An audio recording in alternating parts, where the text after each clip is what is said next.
This is the Overdue Homework Podcast.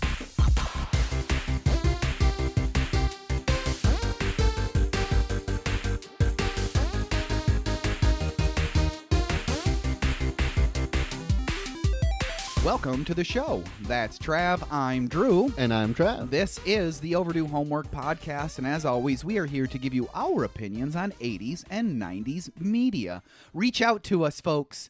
Podcast at overduehomework.com.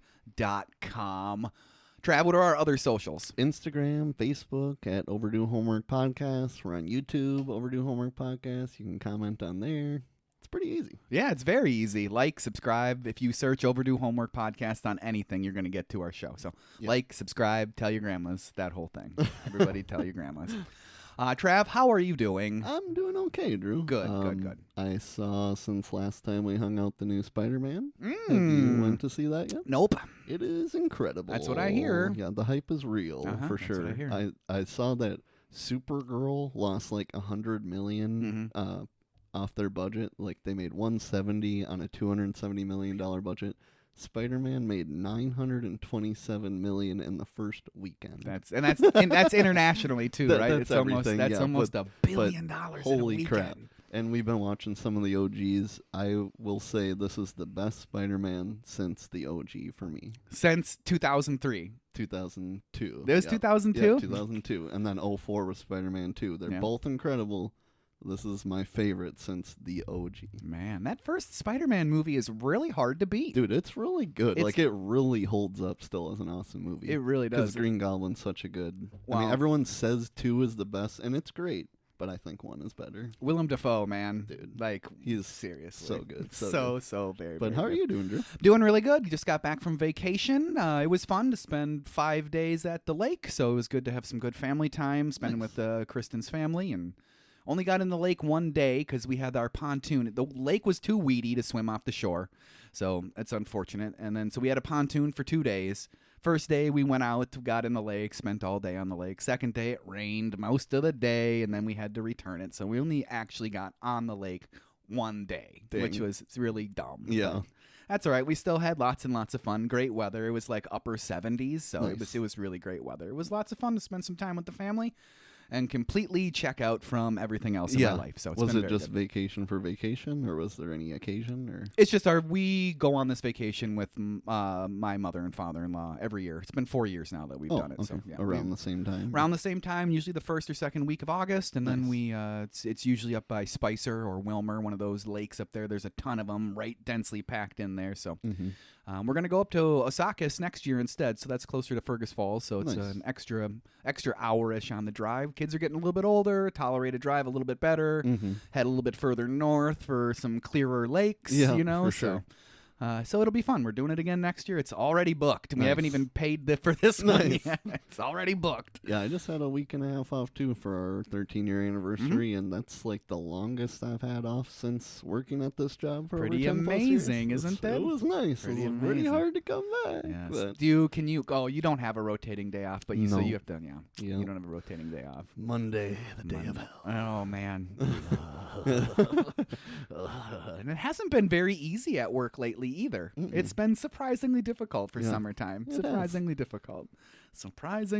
All right, Trav, with all of that out of the way, I used a couple of articles in preparation for this podcast today. One was from imdb.com, and that's just like their general trivia section, and the other one was from polygon.com, and that was by Brian Van Hooker. Thank you, Van Hooker. And I know he's contributed to our podcast before, so thanks a lot, Brian. We really appreciate it. I He's know a big you're fan. He's a big fan. Big listener. Emails all the time. So, of course, our homework review for this week is the NeverEnding Story 2, the next chapter. Unbelievable, right? Yeah. Okay. So see you later, dear YouTubers. Check out the rest of the podcast wherever you find fine podcasts, because this is one of those, I suppose. It is. And listen to the whole dang thing. Check out the rest of the videos, our sneak peeks, our intro showcases. There's a good log of them now on our YouTube channel. So if it's not popping up in your suggestions, go back to our channel, select some stuff, watch it up, like, subscribe, all that fun stuff. And then you get all the suggestions. You get all the suggestions, every one of them. Bye, dear YouTubers. Bye-bye. Back to the podcast, Trav. And, of course, our homework review is, just like I said, NeverEnding Story 2, the next chapter. Directed by George T. Miller. Screenplay by Karin Howard, based on The NeverEnding Story by Michael Ende. Produced by Dieter Geisler, starring Jonathan Brandis, R.I.P., as Bastian. J. Michael Haney as young Bastian Buck, who you see in one tiny scene in flashbacks. So yeah. I don't know why it's in there. Kenny Morrison as Atreyu. Did you ever listen to the band Atreyu? Only in Guitar Hero. Only one in Guitar, song yeah, from Guitar Hero 2. That's the only one that I would even know as well. Clarissa Burt as Zaida, or Zaid, however you want to say it. Yeah. John Wesley Shipp as Barney Bucks. Interesting story, okay? So he was the lead of the 1990s DC Universe television show, The Flash. Okay. And Jonathan Brandis had a guest star on that show before they were both in this movie together. Nice. That's what you would call a bonus fact. That is. That is one bonus fact. Alexander Johannes as the childlike empress. I like the first childlike empress way better than this one. Agreed. Way better than this one. I don't know. Her curly hair is like, I don't know. I don't really like it. Yeah, there's a lot of that recasting in this that I'm not a big fan of. And Thomas Hill as Carl Conrad Coriander. What a name. Nice. Martin Umbach, as Nimbly. Christopher Burton as Tri-Face. Helena Mitchell as Mrs. Bucks, who you see for like 2 seconds. Donald Arthur as Felkor, and that was an uncredited voice. And Dan Fincher as Rockbiter is an uncredited voice as well. There is no record, I'm sure somebody knows out there, but it's not really publicly known who is actually in the Rockbiter suit. Sure. So it's completely uncredited. That would be another bonus fact. Oh, boy. So, of course, this was distributed by Warner Brother Pictures. It was released October 25th, 1990 in Germany and February 8th, 1991. So that's 35 years to this year. So that's pretty cool. Budget, $35 million. Box office of $17.4 million. Wah, wah, wah. That's $44.4 million in 2026. Thank you, U.S. Inflation Calculator. Trav, this is about the point where we tend to break it down. We do. Should we break it down? I think we should probably break it down. Thank you very much. We got some 5 fun facts, even though you got 2 bonus facts already. 2 bonus facts. That's 7 facts total. 7 facts total. That's a 7 for 5. 7 for 5. That's a deal if you ever had one before in your life. The film, so this movie, the second film, was to begin production soon after the release of the first film's success, right? Capitalize on that bitch. Obviously. Obviously. And technically, the first movie was only the first half of the book. Oh, okay. So this movie represents the second half of the book. So it actually makes sense to continue on. Correct. So the production was delayed for 6 years, though, obviously, due to Michael Ende suing Warner Brothers over his hatred of the first film and the way it turned out, which we did talk about in the last podcast. We did talk about that one in the last NeverEnding Story podcast. Ende felt that the adaptation's content deviated so far from the spirit of his book that he requested the production either be halted or the film's title be changed. Producers were like, nah, fuck that. So he sued him, and he lost it. He lost the suit. So, yeah, so that's why it's still called The NeverEnding Story. He called the film a gigantic melodrama of kitsch, commerce, plush, and plastic. So he did not like the movie very much at all. So just as the original NeverEnding Story, 1984. So there you go, in 1984. Covered the first half of the actual book. This movie covers the second half. The book differs from the movie in many ways, though. For instance, in the book, Bastian's father never reads the NeverEnding Story, and Bastian does not return to his own world halfway through. So he doesn't go back and then come back. Sure. And he reads the whole book in one entire sitting. Sure. So that's the differences right there. Thomas Hill as Carl Conrad Coriander is the only person to return from the first movie. I mean, he's pretty recognizable. You can tell it's the same freaking guy. And if you were wondering, how many wishes do you think Bastian made throughout the movie? Quite a few. Take a guess. Just take a guess. Throw it out there. 8. 33. Well, holy shit! It was 33. 33 total wishes. I suppose he's asking for a step at a time and all that stuff. That Okay. also counts the wishes 33. within a wish. Yeah, 33 wishes. And when the NeverEnding Story 2, the next chapter, came to theaters 35 years ago in February 1991, it temporarily revived an important tradition for Warner Brothers by being distributed with a new Bugs Bunny cartoon. It was the first theatrical Bugs Bunny cartoon since 1964. Damn. So it's called Box Office Bugs. Mm-hmm. So you can find it easily on YouTube, and it's worth your watch. It's better than the movie. So check it out sometime. Might have to do it You sometime. should check it out sometime.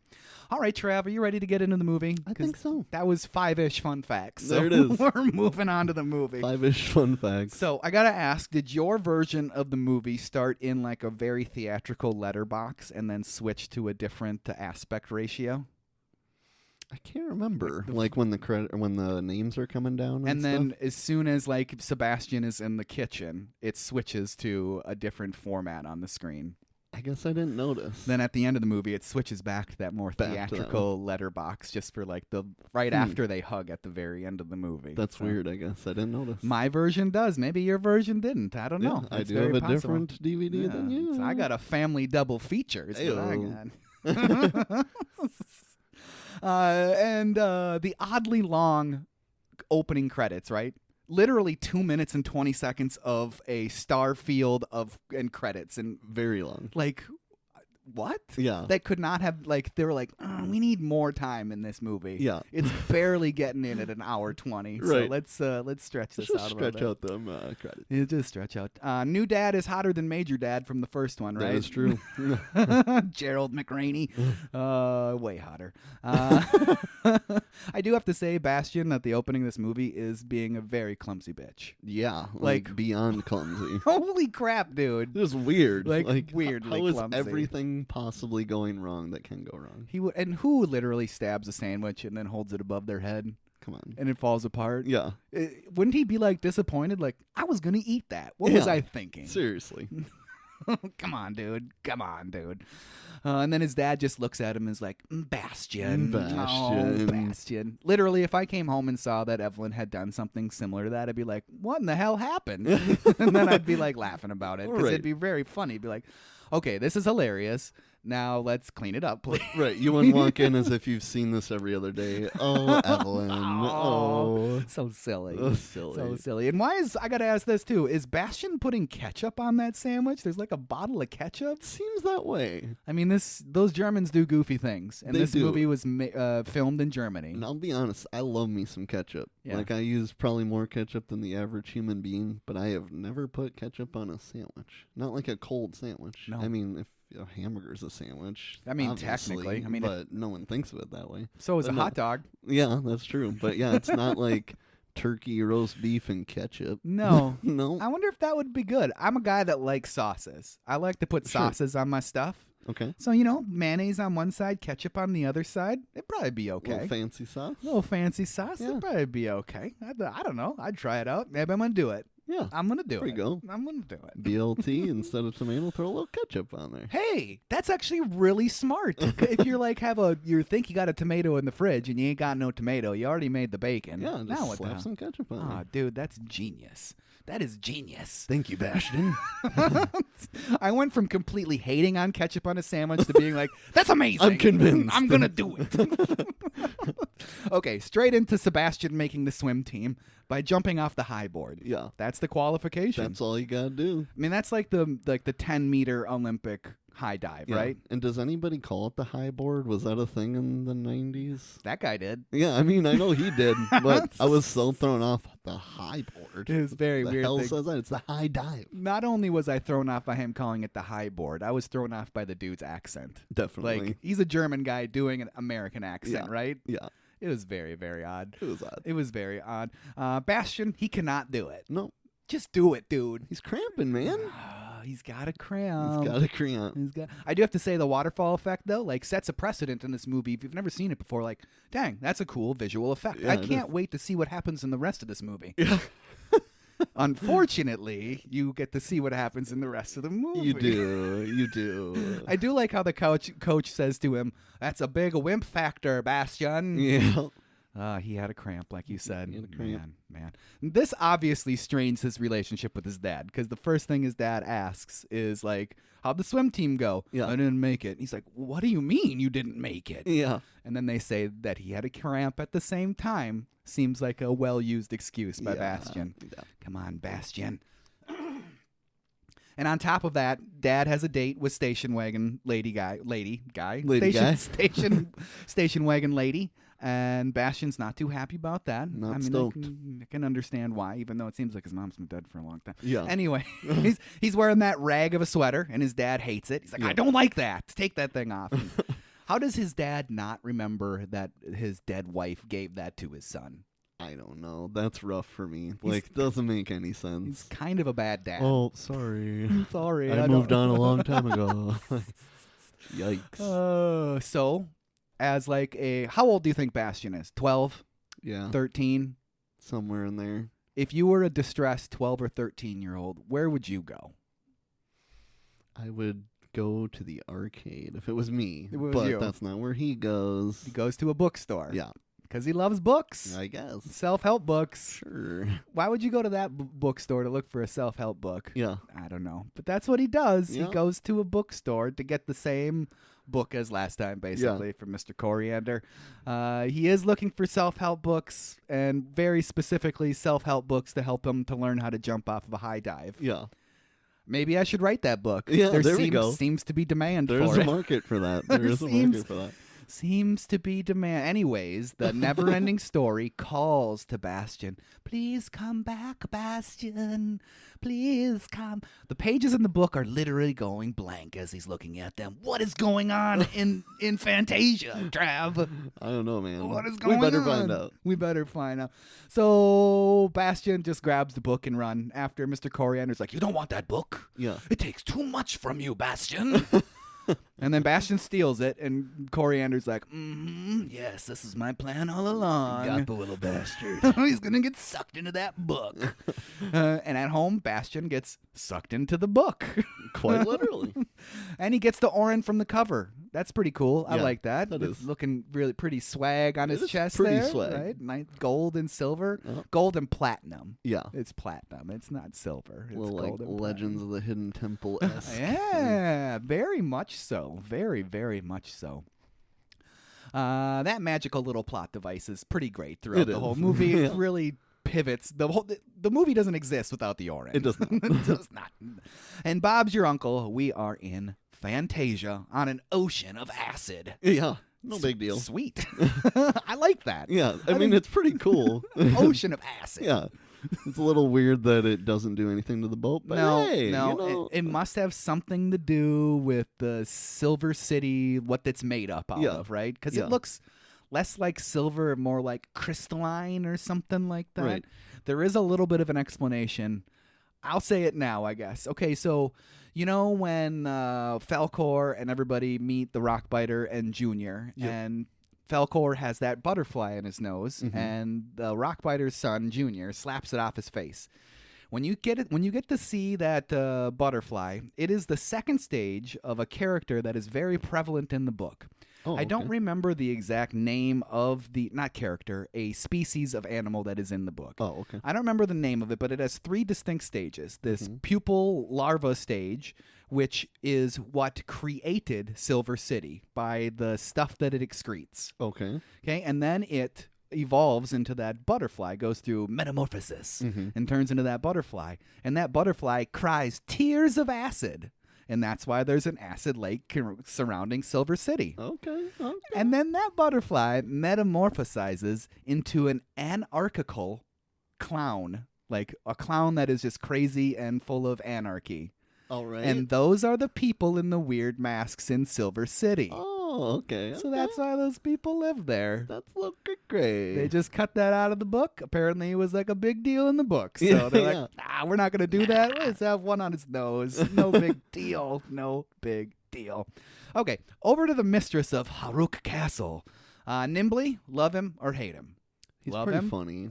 I kind of like him. He is pretty good. Yeah. He's one of the better performances throughout the whole movie. For sure. His costume and the way they're doing his legs a few times is very goofy. How does he... Yeah, I agree. How does Bastian not fall into the temptation of making a wish right away? I really don't know. Like the wherewithal to be like, no, maybe it needs to be acid, and that's why everything's so shiny. And just like, damn, that's a 12-year-old mind at work. Because I'd have been like, fuck yeah, unlimited wishes? Yeah. I would have been rattling off wishes. Definitely. I would have been completely brain dead within minutes. But before we're even into Silver City, I've burned them all. Yep, I've lost all my memories. All right. Walk into Silver City all happy because I have nowhere else to be at this point. This is great. I've lost all my memories. This is great. But yeah, that just shocked me. It was also funny that he says, it's acid, wish it to water. And then within seconds, he's like, wish it purple, put sugar in there. Yeah. Like, okay. No wishes. Can't get Bastian. It is very weird how reluctant he is to making wishes. Yeah. It is You're very 12, weird. dude. He would have been wishing like crazy. For sure. I would have been. I would have been. I would have been. So nimbly, he does get introduced to us as a spy immediately. So there's no hiding what he's doing. No. I mean, obviously, he's working with the witch, with Zaid.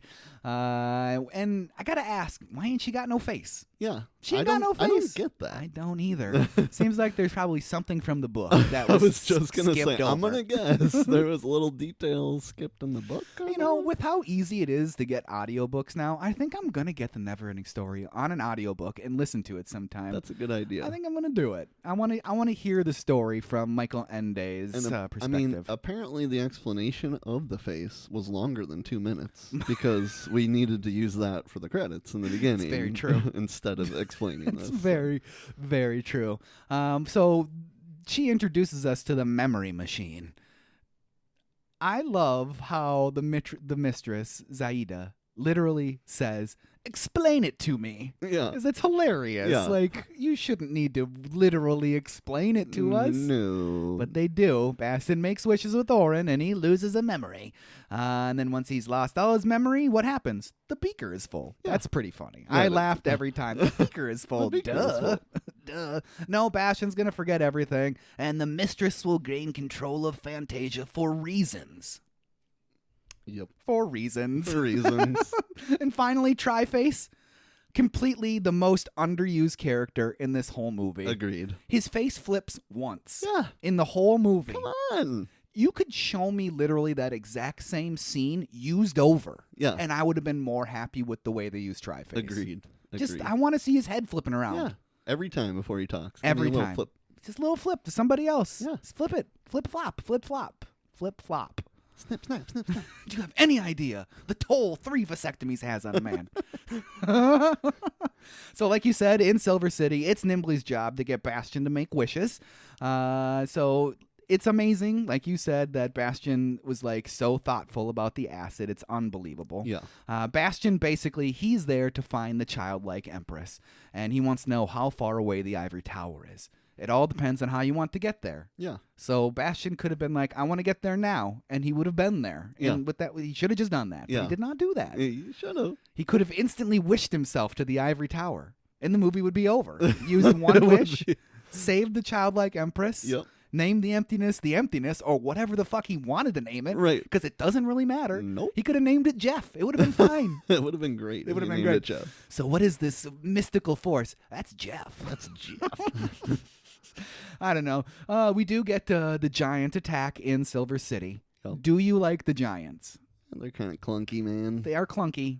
If they could have figured out how to make them get around in a more like reasonable and realistic way, That would have been better. they would have been way better. Because when they do the stuff that's from about mid torso up, that face is scary as hell. Yep. And it's fine. It it's works fine. great. The claws with the but sickles. then you show the like Clump, clump, crab clump, clump. feet clunking around. Yes, Yeah. it's not good. No, it isn't. It's not good It's at all. Really not. It's just really, really bad. It was like the idea of these giants was really, really good. They should have just followed the Splinter idea Yeah. from TMNT3. Always Just waist up. Waist up, Waist up. always sitting Always behind sitting. behind an open window. Yeah. Just Come on. just come on. Just Come on. Their movement is just totally fucked. It's just, I just can't. It's just, faced with certain death, Bastian still refuses to use a wish. Crazy. It's unbelievable. Come on. Even Nimbly's like, what the fuck? Come on, dude. Seriously, he's so pissed. God, here's a rope only because you can't die. I know. God damn it. So a safe Bastian then just slides down into the bottom of this ship. Yeah. There he is, the ship of secret plots. Yeah, for sure. Which I'm sure had a much bigger part in the book. I would Because guess. there's these 3 characters in there. That mud one suspiciously looks like Chet from Weird Science. Yes, he does. Suspiciously He looks like does. Chet from Weird Science. Anyways, Bastian gets the talk to the childlike empress. Yep. He's got to name something again because, I mean, we can't have new ideas. No. We can't have new ideas in a movie. And it's all about people not caring about books. Once again, because we can't have new ideas in movies. Nope. Bastian is her last hope. Once again. Okay, back in the real world, Dad finds the book and the name of the bookstore on the cover. Bastian pleads with the people of Silver City and enter Atreyu. Finally. Yep. Thank you. Thank you. Thank you. Yes, It's please. too bad the other dude grew out of the role because he know. was such a good Atreyu. He was so good. This kid does fine. He's fine. He's fine. He's not like a, oh my god, downgrade by any means, but I definitely miss the old Atreyu. Yeah, he was just a better Atreyu. Yeah. I think if you would have put Jonathan Brandis in the first movie would have benefited from it. I agree. He I would do have been agree. better. And if you had asked me that before watching that, I would have said no way because of how I disliked him in Sidekicks. But I actually think he's exponentially better in this role, and he's younger. He's younger. So then that makes me question, maybe he is a better actor than I'm giving him credit for because he plays the pathetic asthma boy. You know, like, he doesn't have any of the same character traits in either of these. So, like, wow, that's not just him acting, or that's not just him being himself in Sidekicks. He's actually throwing on them acting chops. Yeah. I think he's good. He is good. And I agree. I think he's a better Bastian than the original. Should have been in the original. Should have been in the original. Missed out on that one. He's, of course, still got some clunky, you're a child actor, that's a little cringe moments. But, you know, every child does. I think the lack of him having to do a lot of straight physical activity in this movie was helpful. Definitely. Definitely. Keep that asthma at bay. Keep that asthma at bay, please. So Nimbly, Atreyu, and Bastian have to go to the castle that looks like a hand. So they need to make a wish to get there because you have to fly there. Mm-hmm. So if you had to make a wish to fly there, you'd be like, okay, I wish that I can fly, so I can fly there. Right. Right? Obviously. No, that's not what Bastian does. And his wish definitely backfires with Smurg. Yeah. It's a bad name for a dragon to begin with, but Yeah. that's okay. Smurg looks like shit in this movie. He It does. looks really, really bad. It's bad. not great. The return of Falkor, though, at this point is very welcome. Very welcome. Even though he's a less cool version of Falkor from the Yeah, first movie. yeah. It's still okay. I'm still glad he's back. I love Falkor. He's the coolest luck dragon in history. For sure. He's the only luck dragon I know, but he's still the coolest he's luck still the dragon.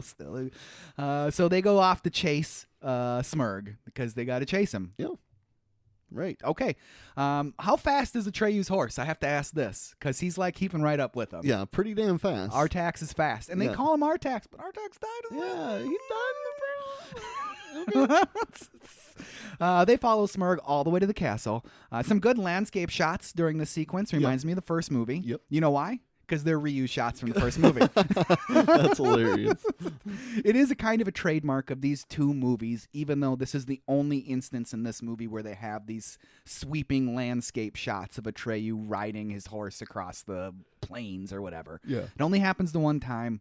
It's definitely referencing the first movie in more ways than one. I mean, we're not supposed to know that it's a reuse scene from the first movie, but it is a reuse scene, and it does a good job of early on in this movie of making me be like, okay, I'm into it still. I'm into it. This reminds me of the first movie. Yep. I like it. Yep. We're good. We're Yep. good. We're good so far.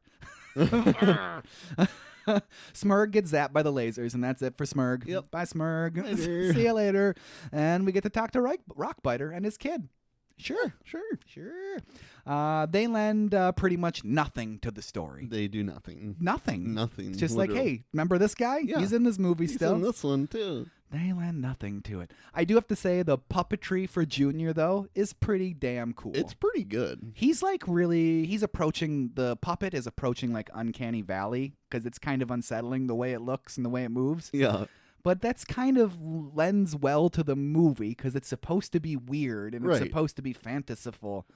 But, I mean, it's a technical highlight of the movie. Mad props to those puppeteers because they did a good job of executing it. It looked really cool. Just a little weird. Definitely. But it's kind of supposed to be weird. Right. So I'm fine with it. It looks cool. It's good enough. It's good enough.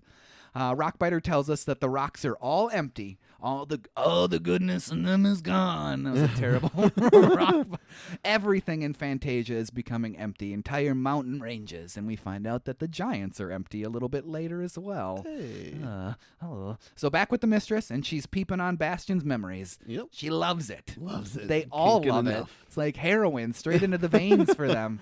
And then Nimbly says, after she's done looking at it, Nimbly says, "That's a memory Bastian has lost." Thank you for explaining it to us. Thank you. Literally explaining things to the audience. This movie is for preteens. They are smarter than that. They are. They are smarter than They that. really are. Have some trust in your audience. Seriously. A tiny bit. Just a little. A little bit. So back in the real world, and Dad is looking for Bastian. He has not called the cops yet. No. It's been overnight. Why would you do that? This is 1990. Single He's parent, fine. 1990, kid's gone for a full day, whatever. So let's go to the bookstore instead of the cops. Yep. That's what I would do. Exactly. And then interrogate the bookstore owner. When did you last see my son? Oh, boy. Maybe you'll find the explanation for your son's disappearance inside the book. Go home and read a book instead of... There you go. Go home and read a book instead of looking for your son. Yeah. All right. Don't call it cops. Just read that book. Read It'll be that fine. book. It's a self-help book. Back to Fantasia. And the gang's all back together, and Atreyu has some eggs that are warriors. Atreyu, get real. Get real. I am real. It's just a joke. Being real is a joke in your world? They shoehorn those like fish out of water moments just into this movie. There's a couple of them. Like later on, when he releases the warriors and Bastian asks for a high five. Yeah. No human being in that moment would be like, "Give me a high five." They're like facing death. Yeah. No, nobody would do that. No, sorry, Bastian. There is some more memory peeping, this time from Nimbly, and it's a happy one about Christmas and the sweater. What do you think of these memory cutscenes? Do we need them in the movie? No. Do they make you feel anything more for Bastian? They don't. Do honestly. they make you miss his mom? Not really. I know it's supposed to, but there's just something, again, and I like Brandis better, but it's something about the switching of the actor, and then you're trying to pound in these old memories, just like... It just doesn't quite work. Just doesn't work. It just doesn't quite work. Should have reused some more footage of the first one. There you go. They could have, like, told the story of his mother when they first got into the house and done, like, the traditional pan across the mantle of old family pictures. Definitely. You just need one picture of at Christmas with the sweater on, another picture of them doing something, and then, like, a picture of mom and dad in their wedding dress and tuxedo, right? Then you've got the whole story. We don't need these flashbacks. I know it's pivotal on the memories that this is what they're taking from him, but we don't need to observe these memories. Yeah. It should have been taken care of in a quicker matter for me. We don't need to waste time on this. Agreed. Maybe that's what it was. They are wasting time on this. That's true. You got to get to that hour 20. Got to get to that hour 20 as fast as you can in this movie, that's for sure. Nimbly really loves looking at those memories. He cannot get enough of those memories. I guess the man's never, or the bird's never seen TV, so, I mean. So Bastian and Atreyu make a plan to get to the Empress by going through the mistress. It's just some arrows on the ground. Yeah. Just a couple of arrows pointing at each other, basically. Yep. It's dangerous. It's a very dangerous plan, but it just might work. Bastian is ready to make the ultimate sacrifice. He's basically like, if I die, I die. Yeah. Nobody misses me. The only person that he misses is dead, his mom. So he doesn't even miss his dad? Not even a little bit? Nah. Oh, a little it's bit? only been a day. I suppose. It's my dad. And if the humans forget about the people of Fantasia, everyone will cease to exist. They really like to hammer that one home in this movie. Yep. One time would have been enough. Bastion cannot let that happen. He cannot let it happen because we need a movie. Over to the castle that looks like a hand, and Bastion gets laser blasted immediately. Yeah. Get some skills, dude. Ouch! I'm burning. Why did it not kill Bastion? It killed Smurg pretty quick. It should have killed Bastian even quicker. Quicker. It's gotta be because he has the Orin. The Orin on him. Yeah, Atreyu grabs it and reflects the beam back at the thing and destroys all of the beams. Yeah. Okay. All right. Well, that's what we're going for. We got to get in that castle. Yep. We got to get in that castle. So at the gates, and Bastian announces their presence, and he gets the attention of the giants. You're probably asking yourself why I'm here. I mean, there's all types of communication. Some do it with a look, and some do it with a sickle. So release those egg things. Firecrackers. Yeah. I don't know, man. It seems so lame. Yeah, they're pretty lame. So lame. They literally look like, I don't know, RC cars coming out of there or something. It just seems so lame. So I don't know. I wanted it to be cool. It just wasn't. But it wasn't. They should have been like snakes. That would have been That better. would have been way cooler. Just tying up all the legs of the giants, making them fall over and stuff. Instead, they're just like clomping around. Yeah.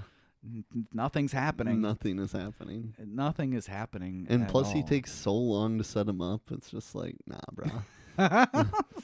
Maybe it was to serve as a distraction. That's the only thing that I don't know.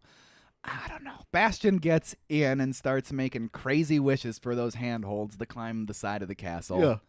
How about saying, I wish for handholds all the way to the top? Yeah.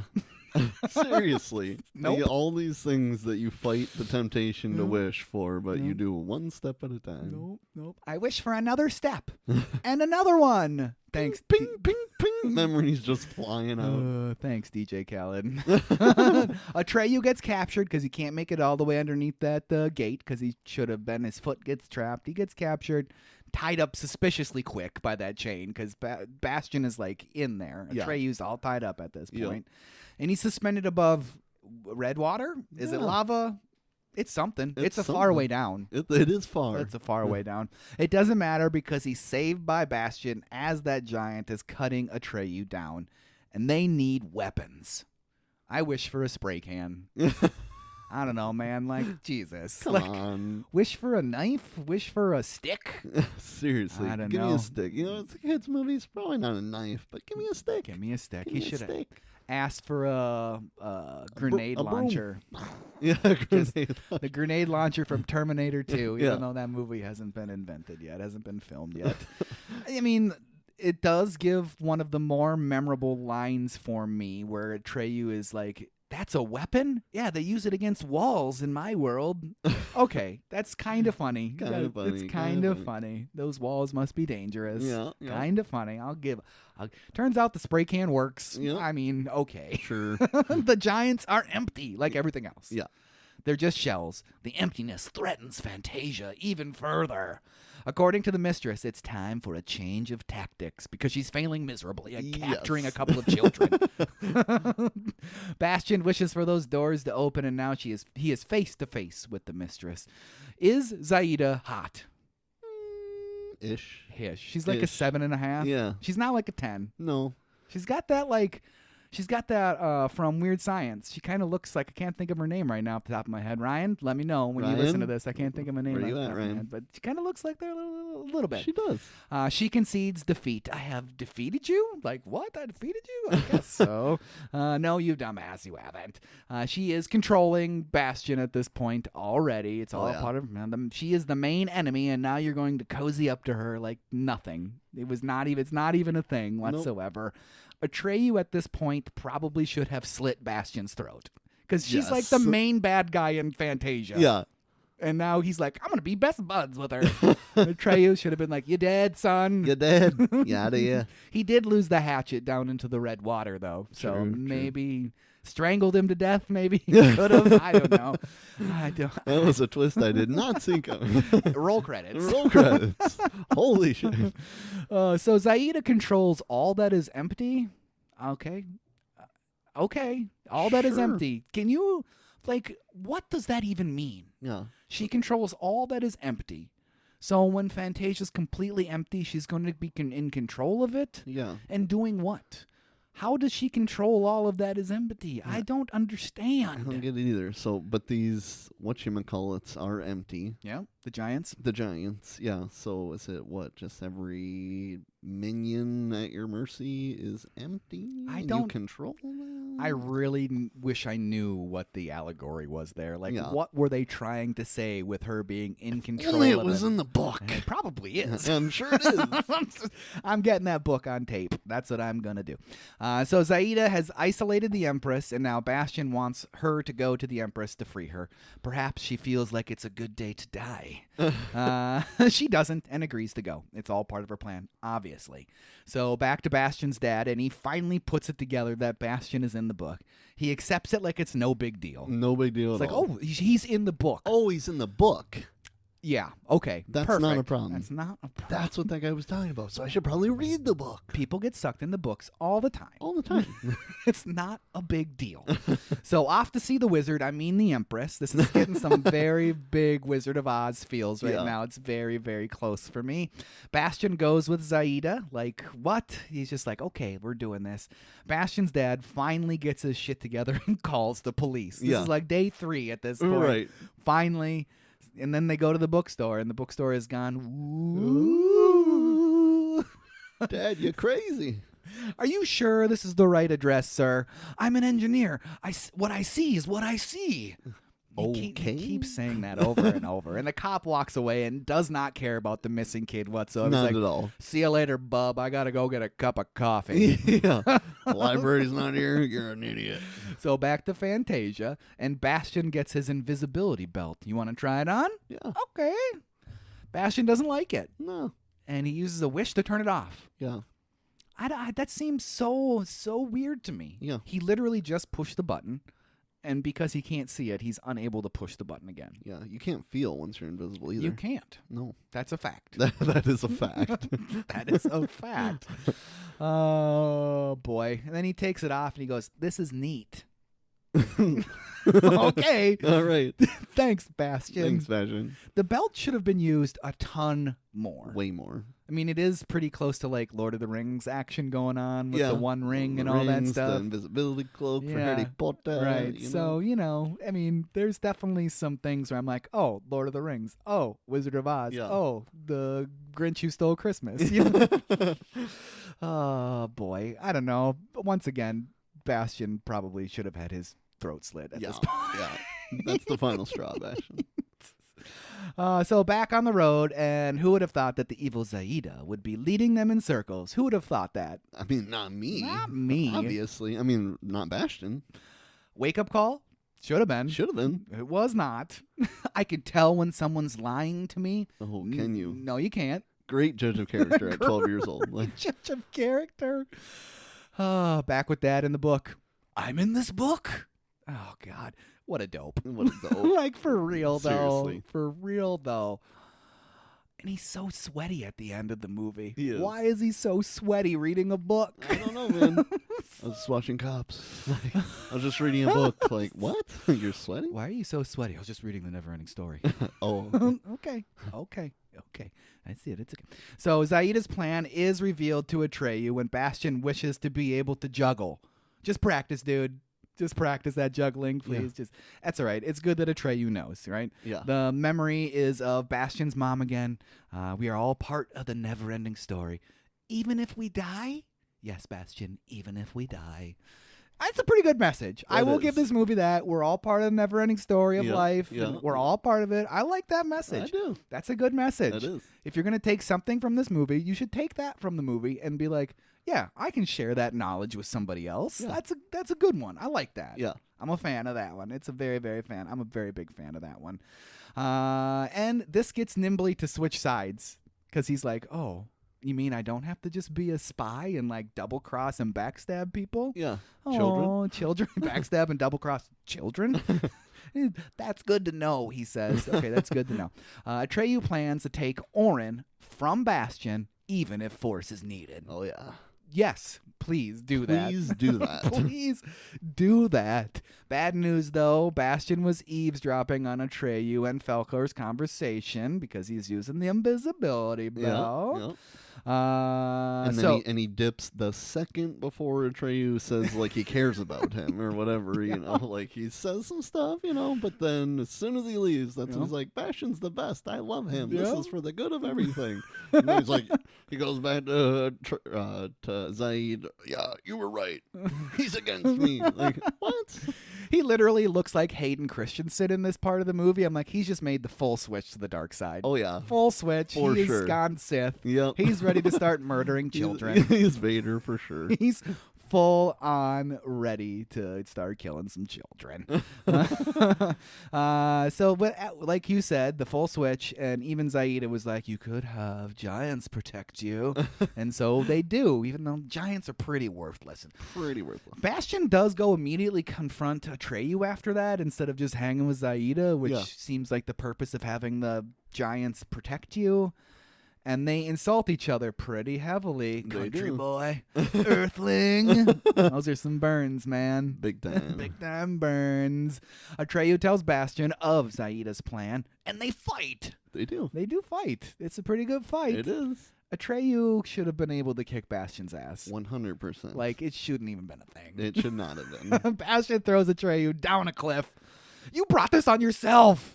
And Atreyu's dead. He's dead. He's He's dead. So I had not seen this. So when he first threw, I'm like, okay, so he's dead. But I didn't think he actually was going to be. But I was thinking we were gonna have to talk about how did he not kill Atreyu there?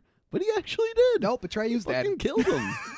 In a kids movie, he killed him. And like you said, Atreyu's way more badass than Bastian. Way more badass. Come And then you on. see, like, morbidly Falcor, like, carrying Atreyu's lifeless corpse away. I'm like, Jesus, that is Damn. that is heavy. It's pretty dark. I will say Bastian is pretty conflicted after he kills him. He's kind of like, oh shit, damn it, I You killed brought that him. on yourself. Killed him. Oh boy! And Zaida's plan is revealed to be true at this point. Yeah. So Bastian feels like a real asshole. Yeah. Bastian only has 2 wishes left. So he's wished 31 times. Then at this 31 point. times. 31 times. Damn, son. Bastian sets out on our tax to rejoin Falcor and Atreyu. In attempt to make Bastian make a wish, Zaida throws him into a canyon with that weird hand thing from a distance. Throws him into a canyon, and it looks like absolute shit when he throws him in that canyon. The force perspective stuff, the force perspective stuff does not work. No, it doesn't. It looks like a model. Bastian looks like a stupid ass dummy falling down because he is just. It's just a dummy falling down there. It looks terrible. It really does. It really pulls me out of this movie like just like a zap. It's like boom, and I'm out of this movie. Like it's over with. Any bit of like fantasy where I was involved in the way this movie looks is completely gone now. You're so invested and immersed in this world in the first movie. Right. And this one, like you said, that happens. Boop. I'm out. I guess I have to finish it because there's like 15 minutes left. Bastian's dad continues to read feverishly. Don't buy it, Bastian. Swim. Fight. And doesn't he freak out before that? He can't ride a horse. It's a book. You moron. What about the whole traveling by darkness thing? Faster than the speed of light. Yeah. Stupid. Don't get it. Stupid. Dumb. They're in the ground. Yeah. Stupid. Dumb. So dumb. I don't like it at all. No, I don't If it's faster than the speed of light, why aren't they traveling by darkness the whole movie? Right. They don't do it. It's stupid. Whatever. So is Nimbly's defection believable when he goes and finds Bastian? Is it believable? I mean, he has that, like, come to Jesus moment with the memory. Yeah. But then he actually does it. He actually goes to help Bastian. I mean, I like him enough that I believe it. Me too. Yeah. I say yes, it is, because he seems to be a reluctant participant through most of the movie. Right. So it's set up to the fact that he could switch sides, and that is basically left to the actor who played him doing a pretty good job of actually playing the role like a real actor. Yeah. Exactly. He is most interested in self-preservation, so it does make sense in that aspect as well, because he can probably see that this ship is sinking over with Zaida. Yeah, It's and he not does, going well. you know, he seems afraid of Zaida when he does. first sees her. I mean, does. that could be because she has no face. Yeah, but, that is but creepy as also, hell. So Bastian must go back to Silver City to find Felkor and Atreyu, because, of course, this movie would go all the way back to the beginning of the movie. Yeah. I mean, why not? Why not? I guess. It's a good place to wrap it up. I guess. With emptiness nipping at his heels, Silver City is in ruins because of the emptiness. That's what I'm assuming. Yeah. That's why it is, I guess. They don't really explicitly say that it is, but that's what I'm going to assume. He's got 2 wishes left, and Bastian has to wish Atreyu to be back to life. Yeah. Because if you were questioning whether or not Atreyu was dead, this is it. He This is was it. totally, totally dead. He dead. I wish for nothing more in the world for you to be alive, Atreyu. Phrase that weirder, if you could, please. Please. And then he's like, I'm so sorry for killing you. Friends? Friends? And he's like, yeah, sure, friends. Sure. I think if I was Atreyu, I'd be like, fuck no, dude, you killed me. Yeah. I Like, was yeah, dead. Friends, and then hatchet. Hatchet to the face. Dude, I was dead. So one wish left, the final showdown with Zaida. Yeah. And she's like, use your last wish to go home. And then he was like, you mean I could have done that from the beginning? Yeah. Oh, Shit. damn it. Or I could have wished for the emptiness to go away completely. Yeah. Or I could have wished for Zaida to be dead. Or I could have wished for anything to happen whatsoever. Any of those would have been good. But he does finally make a good wish. I wish for you to have a heart. And what happened then? Well, in Whoville, they say that the Grinch's small heart grew 3 sizes that day. And then exploded. And then exploded. And Bastian did it. The emptiness can't be destroyed. It can only be filled with love. Boom. That's a good message, too. Yeah. You know, kill him with kindness, Kill 'em right? with kindness. Kill him with kindness. Because sure. Let's do it. It'll Why work. not? Now make a wish from your heart, Bastian. I wish to go home and to tell my dad that I love him. Yeah. And he does. And then she's like, you're all out of wishes. Sorry, bud. Sorry, buddy. I was just kidding. Oh, and then he wish away his last memory of his father anyways. Yeah. He wouldn't remember who his dad is. Right. Because he's completely memory blank now. Yep. I don't know. But he's got to jump into that raging torrent of water again, just like the beginning of the movie. Yeah. He should have totally died when he did that. Definitely. That would have been hilarious. Movie's over. He's just dead Yeah, in you just- Fantasia. I gotta jump. Yeah, that's all you gotta do, Dad. And then he jumps and they all laugh at him. What a dummy. He actually What did an it. idiot. And then the dad reads and he jumps and dies. Book closes, roll credits. Roll credits. Like, whoa. I really like that, Trav. I wish that would have happened. We are going to rewrite this movie We and are. release the correct version. We are gonna do that. Oh, and bam, Bastian leaped out of the pages of the book and ended up at his front door. Father and son reunited. They love each other, and his dad didn't really learn anything. His dad didn't really learn anything, and damn, does Bastian have some hops, because he jumps high into his like he's gonna clear him, like he's For trying real. to dunk over the top of him. It's just a very weird hugging moment to me. He flew into his arms. He flew 100%. And I rewatched that little bit a Yeah. couple of times, just that last little tiny segment. I'm Yeah. like, did he jump on a trampoline? Right. Was he seriously. attached to some sort of ropes? Yeah, like he got zinged Yes, up but there. I could not tell. It looked like a natural jump. Yeah. Maybe Jonathan Brandis has like a 49-inch vertical. I don't know. Is that a big vertical? I don't know. I think so, especially for a 12-year-old. I would assume so. Maybe he does. It's very possible. Yeah, He's but got mad that was hops. crazy. It's like you can't just have the dad get down to his knees and they run. You know, he runs into his arms and it's wholesome. Nope, I'm gonna fucking leap above your shoulders, and you're gonna catch me. So besides being a pretty good child actor, Bastian's got some mad hops. Mad hops. And you wouldn't want to run into him on the schoolyard playing b-ball. No, you would not. He'd be dunking on your He'd be ass. dunking on your ass. All right, then my movie swapped back to the letterbox format, and it Okay. pulls away to the book. The Orin reappears and roll credits. I'm gonna have to rewatch sometime because I don't know if I noticed that. If you haven't, do you have a Blu-ray version or is it a no, DVD it's version? DVD. I don't know. You have to tell me. You just Yeah. have if you can watch like the last 30 seconds of the movie, you will know if it's in there or Yeah. not. So roll credits. Roll credits. Roll credits, Trav. Roll credits. What's the grade, Trav? Oh, I mean, I don't feel like I hated it quite as much as the vibe you're giving me for it, but it's certainly not the first movie. I'm going to say it's still worth a watch. We're going to give it a C. That was my grade as well. A Okay. C. Sure. It's comically bad at points. Yep. But I still have a certain bit of nostalgia for this because I had seen this one many more times Yeah. compared to the first one. Overall, could it have been better? Definitely. Definitely. Can you tell that it's a European production with some budget constraints? Definitely. Does it convey some good messages? Is it entertaining for an hour and 20 minutes? Do you feel for the characters even a tiny bit? Yeah. Definitely. Definitely. So I think a C is a very good grade for this movie. Yeah. We never graded the first one. We What never would graded you grade the first An one? A. Yeah. It's a pretty seminal children's sci-fi fantasy movie. For It's sure. hard to beat that movie. I agree. It's just, even by modern standards, it's hard to beat that movie. That was one thing that this movie was definitely missing, was that overall sense of charm and mystery that the Yeah. first one had. It was. I don't know if it was the way it was shot, if it was, just the difference in age, but because, camera technology increased a lot in 6 years from 1984 to 1990 when Yeah. this movie was being made. So, it looks different than the 1984, the first one. So maybe my brain likes to have that nostalgia for the way those movies looked Yeah. compared to the way this movie looked, and they tried to recreate it with the little bit letterbox at the beginning and the end.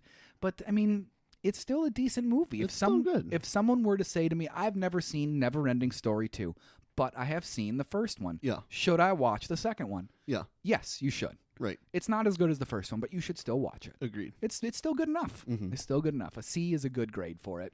Did you like it? I did like it, Yeah. and I'm glad that I could kind of revert my brain on Jonathan Brandis a little bit because I thought he was good in this movie. He was good in this one. Yeah. He does a pretty dang good job. Yeah. He is a handsome young man. He is Very He's handsome got the young blonde man. hair, the blue eyes.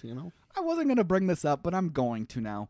There was Atreyu and Bastian's relationship was a little wonky at times. They seemed to be a little bit in love with each other. Yeah, it was a little bit wonky. I don't know if wonky's the right word for it. I said it first, obviously, but they seem like they might be in love with each other a little They bit. might love each other a little Which bit. is great for them. If they're two young boys that can love each other platonically, great. Sure. Great. Do it up, Bastian. On that note, Trav, should we move on over to the homework assignment? I think we should. We are switching gears big time. Big time. Kickboxer from 1989, directed by David Worth. Screenplay by Gene A. Bruce. He is a Bruce. Story by Mark Idsali and Jean-Claude Van Damme. Oh, yeah. He helped write this one. Hell yeah. He helped write this one. Starring JCVD as Kurt, the White Warrior Sloan. What a name. Hell yeah. Dennis Alexio as Eric the Eliminator Sloan. Great. Okay. Dennis Chan as Zai Chao, Muay Thai champion. And Michelle Kwasi as Tong the Tiger Po, or credited as Tong Po. Kai Ting Lee as Freddie Lee. Rochelle Ashana as Mai Lee. Haskell Anderson as Winston Taylor. Richard Fu as Tao Lu. Wang Wing Sun as Lu. Cinematography by John Cranhouse. Edited by Wayne Huaman. Music by Paul Herzog. Produced by Kings Road Entertainment. Distributed by the Cannon Group. It was released September 8th, 1989. A budget of $2.7 million. And a box office of $50 million. $50 million. And that would be $134.6 million in 2026. Damn. He made some bank off of this movie. Definitely. Like, Jesus Christ. $50 million off of 2.7 in 1989. Yeah. That's some bank right there. No wonder he went on to make all those other movies that were not very good. But they're Yeah. still really fun to watch. And this you know is what I mean? after Bloodsport, right? Just barely. Because Bloodsport was 87? 7, Yeah. I think? Yeah. Nice. And then The Quest was like 96. I've never seen that. It's the same movie. Oh, okay. All three of them are the same movie. Sure. I mean, they're not the same movie, but they're the same movie. Right. All right, Trav, with all of that out of the way, do you want to hit me with that outro? I think we could do a little outro action. Please do. This is where I would read the emails if I had some, but I don't. So if you want to email us, you can do that at podcast@overduehomework.com. Thank you to the regulars like Ryan, Jesse, Riley, and even Jake from back in the day. Yep. I do appreciate anytime you email us anything at all. That's awesome. So if you want to get in on the suggestion list, because we got a lot of fan suggestions coming up in the next year-ish or so, you can do that again. Podcast@overduehomework.com. And if you're not already following us on Instagram and Facebook, that's @Overdue Homework Podcast. Make sure you're following us on YouTube, like and subscribe, Overdue Homework Podcast. And last but not least, make sure you tune in to the next exciting episode of the Overdue Homework Podcast.